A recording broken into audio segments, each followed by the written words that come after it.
Good morning, everybody.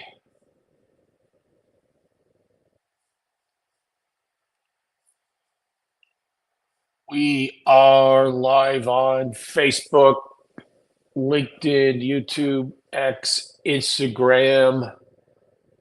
We look to be all systems go here. Maybe we can get a show done. I'm in Calgary this morning, minus 30 something when I went to get my Starbucks this morning. So I'm congested and sneezy and cold.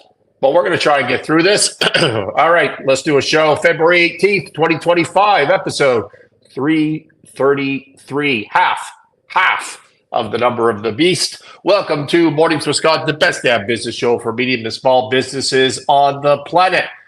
Hope everyone had a great President's Day. Markets were closed yesterday. I hope everybody had a great Family Day in Canada. Grok 3 should be out. That should have been released yesterday. I haven't checked it out yet. Have you? Have you gone to check out Grok 3? Is supposed to be on the metrics that they track for artificial intelligence, the best performing AI out there right now. Maybe I'll get a chance to play with that today. If you don't use Grok, it's on X, the former Twitter platform. Go give it a shot. Markets today were sort of flat, and I think they're all a little bit red on my screen this morning, but nothing exciting to report. On the equity side, gold and silver continue to be the story. Last I looked, maybe half an hour ago, both were up about 1%. And so I think gold in particular, but silver's been getting a ride on the commodity growth, all related to international fears of tariffs. And I think there's a fear-mongering promotion of gold going on, which ought to drive prices up. As a side note, the Doge guys are looking to, I shouldn't say guys, although I've only seen guys, but the Doge people are looking to audit Fort Knox. And Musk has suggested that perhaps that should be done live stream. And then, of course, on Gutfeld last night, they suggested that maybe Geraldo should be doing that, just harkening back to the whose vault was it that he opened? Capone's, right? Capone's vault, and then there was nothing inside. Super MicroStrategy. We haven't talked about this company on this show before, but they're sort of a competitor to NVIDIA.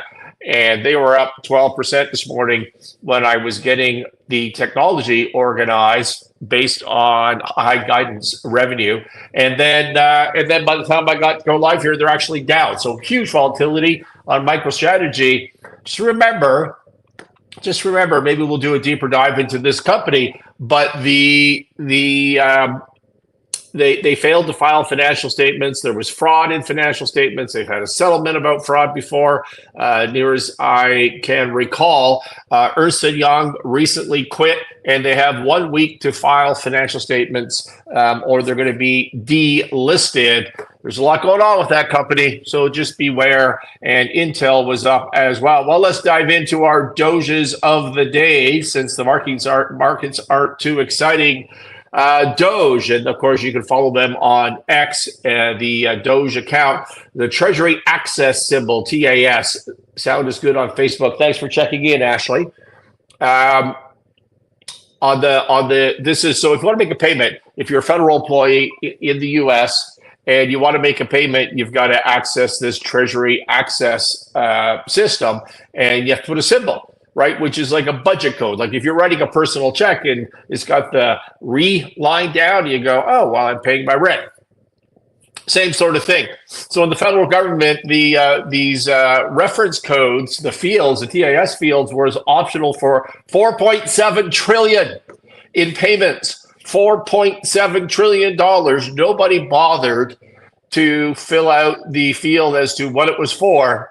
It was just left blank, making traceability almost impossible. So that was the Doge of the day. As of Saturday, this is now a required field, increasing insight to where the money is actually going. Don't forget, many of these departments do not pass audits. Could this be a reason?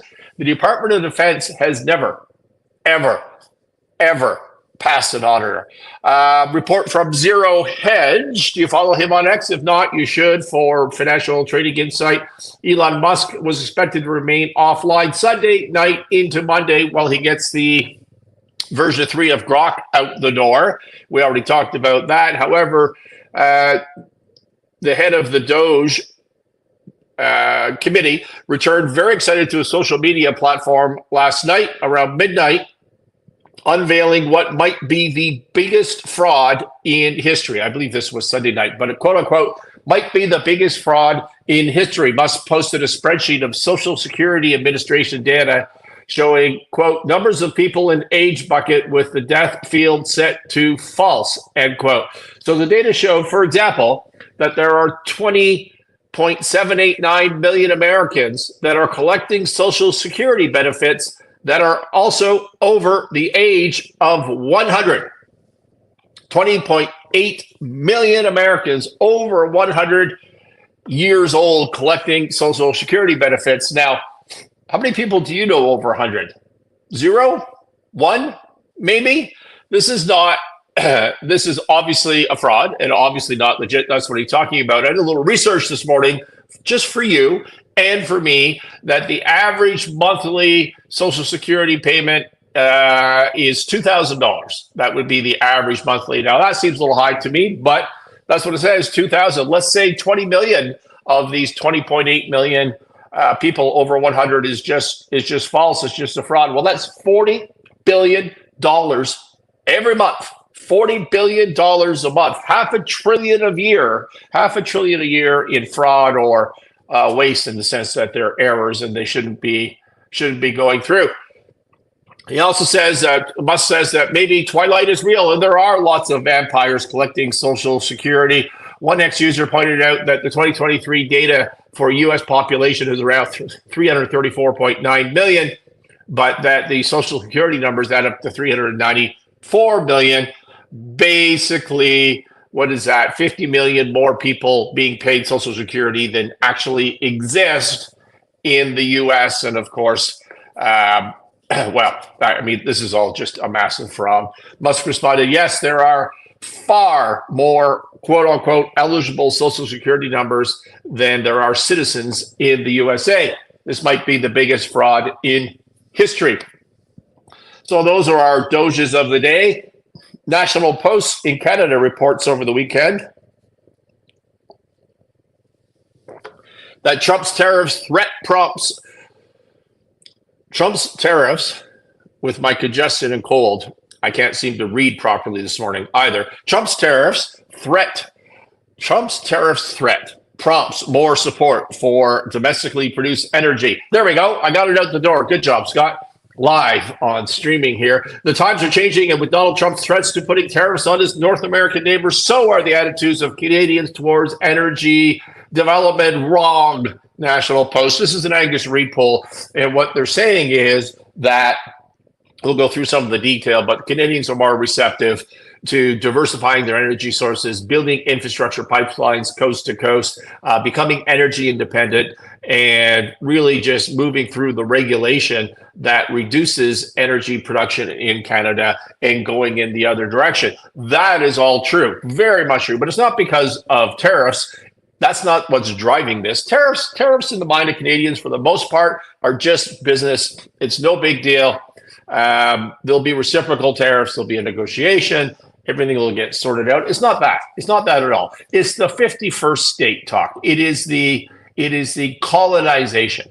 Can you imagine, by the way, when was the hockey game Canada-US? Was that Saturday night in Montreal on the Four Nations Cup, which is an exhibition game. I've seen lots of my American friends and audience talking about this being part of the regular season. It is not. It is Canada, US, Finland, and Sweden playing each other in an exhibition game. Looks, from what I've seen, some clips, it looks like really, really good hockey. And in Montreal, they booed the American anthem, which they've been doing through the NHL as well. So Canadians booed the American anthem. And then on the news last night, as I was driving here to Calgary through the mountains, I'm listening to the radio news, Fox and etc. on XFM. and they're all complaining and they're hurt that Canadians would be booing their anthem. You threatened to colonize the country. This is your go-to line.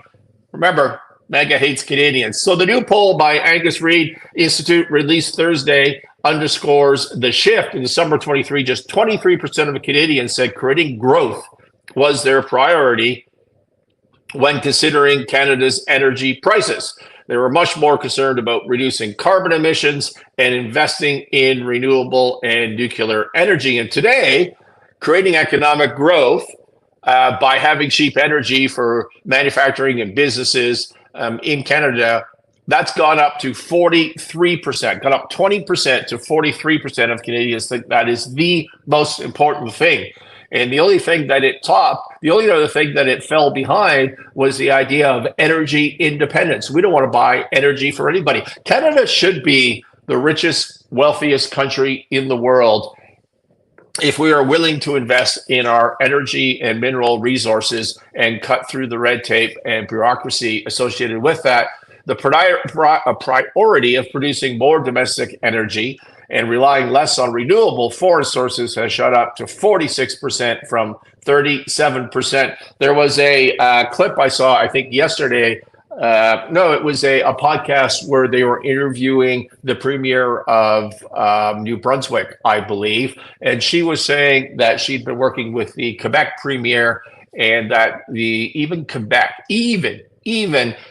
which has been very much anti-energy, apart from their own hydro electricity, even Quebec is receptive now to cross-Canada pipelines and having a more integrated Canadian approach to energy, which is fantastic news. Investing in alternative energy sources such as wind, solar, and nuclear has remained relatively steady at 38%. Reducing emissions and environmental protection has slid to 13%. Has slid 13 points to 31%. So only 31% see that as their primary concern, which is really amazing to me. You always think this is the primary concern of everybody around the world, in both countries and around the world. But really, it's a really small percentage of highly vocal people that put environmental and global warming conditions first, ahead of economy, ahead of jobs, ahead of poverty, ahead of all these sorts of things. So that's always interesting to me. According to Angus Reid, it's been a seismic shift because we're seeing the huge preference now, or this huge prioritization for economic growth, and the environment is falling behind a little bit. People want economic growth to be prioritized because they're worried about the economic effects of Trump in the US and these tariffs. Wrong. It's because Canadians are waking up. You know, my whole life, everyone's whole life that is listening to this show, if you're Canadian, your whole life, you were brought up with a special relationship and a special feeling towards the US, towards the Americans. They are our neighbors. They're our family. More than half my show are Americans here on Mornings with Scott. More than half, more than 50% come out of the US. A lot of my business is in the US. We have this common feeling. We love the US. Canadians love Americans, and that's not going to change. That will never change, no matter how badly Americans may be treating Canadians. But then comes along MAGA, and the MAGA people, Trump, say, hey, we don't need anything from Canada. We don't need you to participate in security. We don't need your resources. We don't need your trade and your auto industry. The hell with you. We're just going to do it all ourselves. In fact, we might colonize you, Canada. You should become a 51st state. And then when you read the comments and hear commentators and influencers on TV, the hate that has been generated and geared towards Canadian is quite shocking. It's quite shocking when your family turns out they don't want you and they hate you. But what a favor to Canadians. That's my view on this, because Canada is waking up and we're thinking, okay, we had this special relationship, but they're just not into us anymore. And so let's move on. That is what's happening in Canada. This relationship is irreparably harmed. That's why I say that. And sorry, I'm just being spammed here by my computer, so I'm turning that off. It's irreparably harmed. Let me give you some facts just to think about this whole trade and deficit thing. The U.S. trade deficit with Canada is estimated.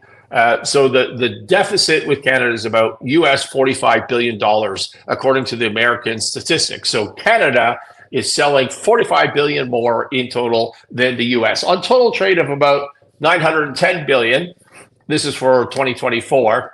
So about 5% of that is, let's say, unbalanced. But when you exclude energy, the US has a trade surplus of $63 billion. We should all be thinking about this Canada-US trade, US-Canadian trade in two buckets. One bucket is energy, because Canada has a ton of resources and the US has been relying on those resources. And the second bucket is everything else, goods and services. And when you look at the everything else, goods and services, including the auto industry, manufacturing, everything, what you find is that the US has a trade surplus of $63 billion.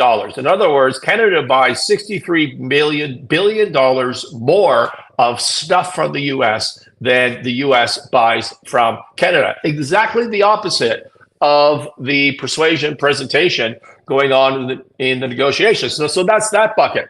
But on the energy side, Canada ships about $170 billion of energy to the US every year, roughly 25% of all trade.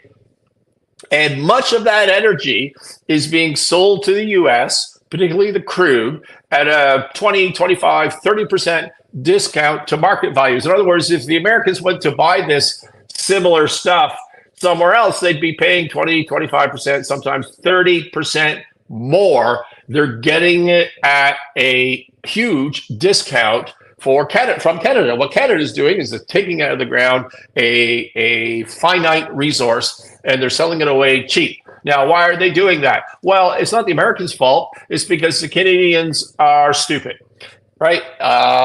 It's easier because the U.S. is our neighbor, because we have a security arrangement. And so, hey, we could build a bunch of infrastructure and refining capability. We could be selling this stuff to China, India, to Europe, but let's not worry about that. Let's worry about global warming and regulations and all this sort of stuff. And the U.S. is right there. Like Montana is literally, no, it's this way, is literally right there. Let's just ship it that way. And that's an easy thing for us to do. And yeah, we take a discount, but we have so much energy. Does it really matter? And also, the U.S. is our friend. That's why that's happening. Now, the U.S. says they don't need anything from Canada anymore. You see Trump standing up, hey, we don't need anything from you guys. And they're going after the sovereignty of Canadians. Does anyone think, on top of this, the trade, sovereignty, the 51st state issue, what about security? I heard this all weekend on the news. Canadians should remember when they're brewing our anthem that America provides their security. Do you? Do Americans provide security? I mean, I know we're allies and there's agreements in place. And don't forget, I'm not picking on America, but does any Canadian, does any even American really think that if Canada was in trouble, for example, in the Arctic, that America would come to the rescue just because there's an agreement? No one, literally no one thinks that. Canada, my friends, has awakened. It's awake now, and we should thank Trump and MAGA for that. It is time. MAGA.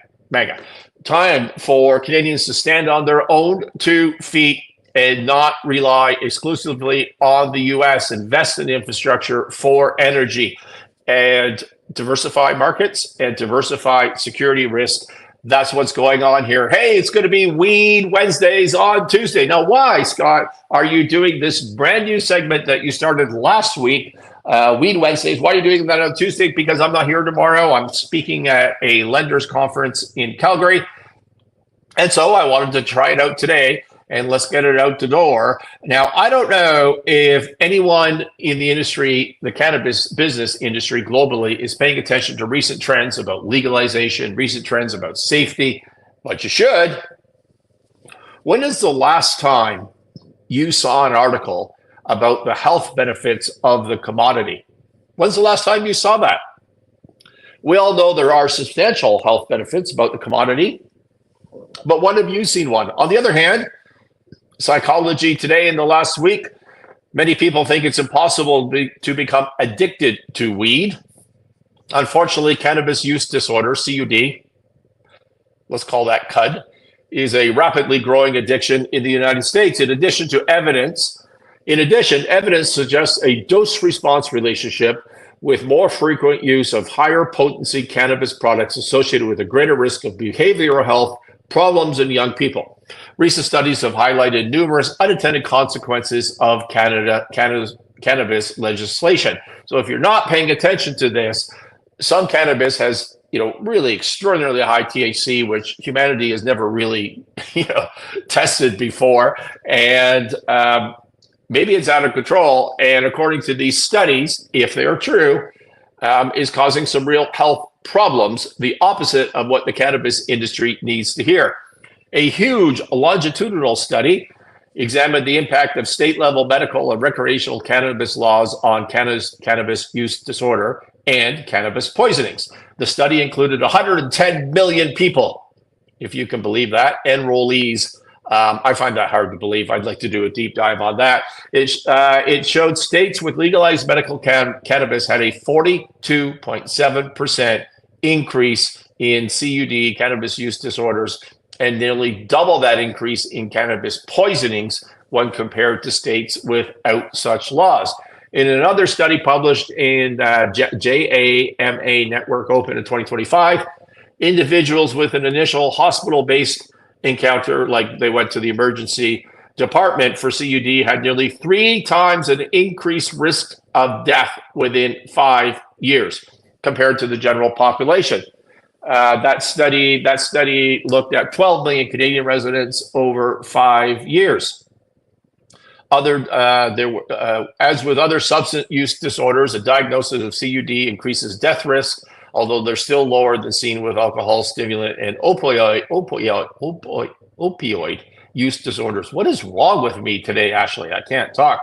Colorado study, they looked at the impact of cannabis use on cognitive functions, particularly working memory.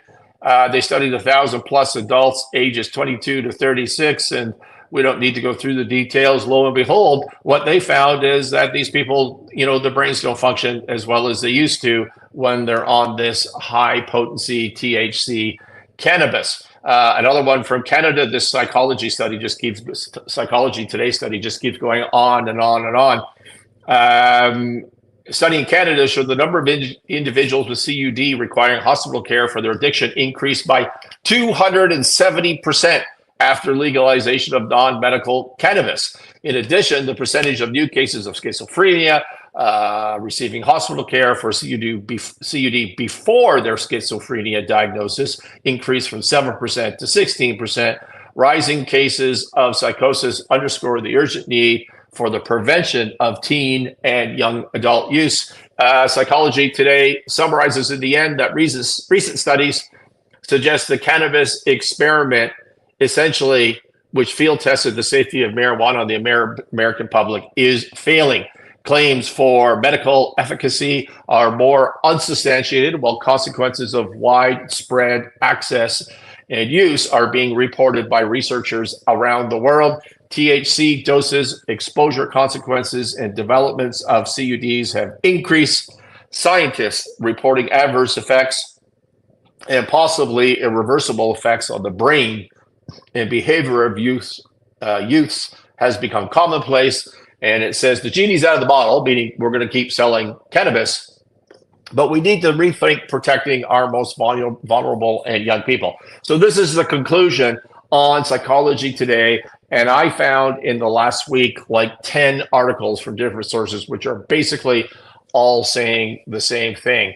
This is a real trend that those of us, or those of you in the cannabis industry, ought to be paying attention to. And you know what all those studies that were referenced by Psychology Today have in common? Anyone? Not one of them effectively addresses the separation of causation and association.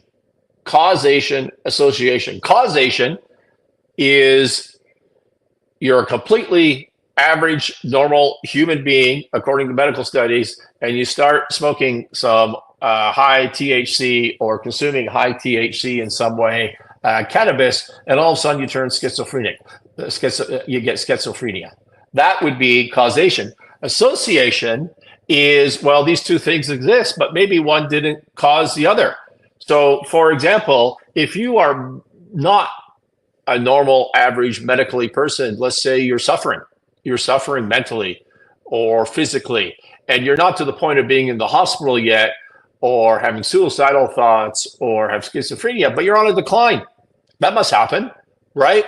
Do you think if you're in that situation, are you more likely to become a cannabis user than the person who is not in that situation? Well, obviously, you're trying to ease those symptoms because you're on a slide. And then when you do slide further into hospitalization for whatever one of a million different ailments, when you do slide further, all of a sudden, you're a patient with an ailment like schizophrenia who is a CUD, right? The causation and the associations are not being dealt with. And I don't see anybody in the cannabis industry discussing that point and rebranding, and this just goes on and on. National Post reported, I think it was on the weekend, that Robert Kennedy Jr., who's the new health guru appointed last week in the US, says we have a now capacity to really study cannabis and compare it. We need to do the studies, we need to figure out, and then we need to implement policies to address it. And that is because there's widespread legalization at the state level. So now you can get a comparison to where the states have legalized it and where the states have not legalized it. Kennedy goes on to say, I hear stories all the time of the impacts of marijuana on people and really catastrophic impacts on them. But no matter what the study is, there's going to be no dealing of association and causation unless the cannabis industry, the marijuana industry, really starts pushing this. And this is a trend, folks, in this industry. And there is nobody leading the charge on the positive effects of cannabis and medical research. Who's looking to segregate out products? Cannabis is not just one uniform product. Who's looking at the high THC versus the lower THC versus the T-free, the CBD? Who's doing all that and looking at the health benefits? I don't see it happening at all. Or if it is happening, they're not getting the press, which is the real point here, is the cannabis industry needs to rebrand around this. There are numerous medical studies on the benefits of cannabis. Research is showing potential therapeutic effects for various conditions. There was a large 2017 review of over 10,000 studies. Now, this sounds like a meta study, which is you have like 10,000 useless studies, and then you think when you combine them all together mathematically, that will be a useful study. That's not true. That's not the way this works. I don't think there's been great studies at all on the health benefits of cannabis and cannabinoids, but there ought to be. It suggests here in this article that I found that cannabis can help with multiple sclerosis, pain, epilepsy, chemotherapy, induced nausea and vomiting, appetite, promoting weight gain in HIV/AIDS patients, reducing anxiety, improving. We all know this. Those of you in the industry, I don't have to read all this. You already know that. I will tell you that my team was running a extraction facility in Colorado, and it was tea-free. So I think some of the input from customers was hot, as they say. But the idea was to make it tea-free, and we made some great products. And my senior mother in her 80s was living in Detroit at the time, and we were testing a product for, I won't go into too much detail, but for seniors to help with different diseases. So I was doing market research on my mom. We were shipping from Colorado to Detroit, and she started putting in drops. And after a couple of weeks, her arthritis basically went away. Her inflation went away. Her sleep was going better. Her anxiety was way better, just based on CBD without any THC whatsoever. Okay. And then when we stopped sending the product, she was fine for a little while, but 2 weeks later, all those symptoms came back. I mean, quite clearly, just one person, but quite clearly, significant health benefits Who in the cannabis industry is talking about this? Cannabis needs a rebrand. We need to get the story out. And the real focus here, if you're in this industry, is medical benefits. That needs to be the storyline. But you're losing this battle, and it is going to impact legalization. Think about that from a financial point of view, your ability to raise money, allocate resources, build a new business is going to be a problem. All right, well, I've been trying on Monday. I started last week with some story time from business, and I got so many great comments on that. So I'll do another one. Here's the idea. What would you do if you were out of money? Your business was days away from shutting down. Your employees are counting on you. That sounds like every day in my life, dealing with troubled businesses, and the business is running out of money. The fuel that keeps the company running is about to run dry. What would you do? In 1973, Frederick Smith, the founder of FedEx, had exactly that situation, and he saved his company. It says here in the notes that this story is about resilience and calculated risk-taking and a fine line between genius and desperation. That's what people say when they talk about the story I'm about to tell you, but none of that is true. What this story is about is complete desperation by entrepreneurs, a feeling of helplessness, not knowing where to turn, and just throwing all in and hoping things worked out on a really, really, really, really stupid and bad bet. What could you do as an alternative? Because I guarantee you every single founder entrepreneur feels that way. Well, one thing you can do is get coaching. You can get coaching from a world-class expert that can help you raise money, earn more profit, give you advice, send you in the right direction. And it costs nothing. A few $100 is what it costs to have access to these people that I am bringing you. There are links to the coaching in the notes to this show.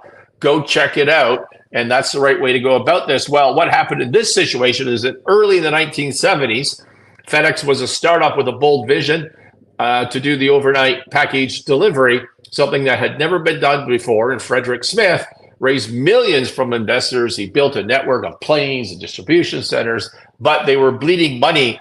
In the first few years, FedEx was losing $1 million a month. Now, that's back in the early 1970s. That's some serious cash. The infrastructure was expensive. Fuel costs were rising. The customers had not fully caught on yet.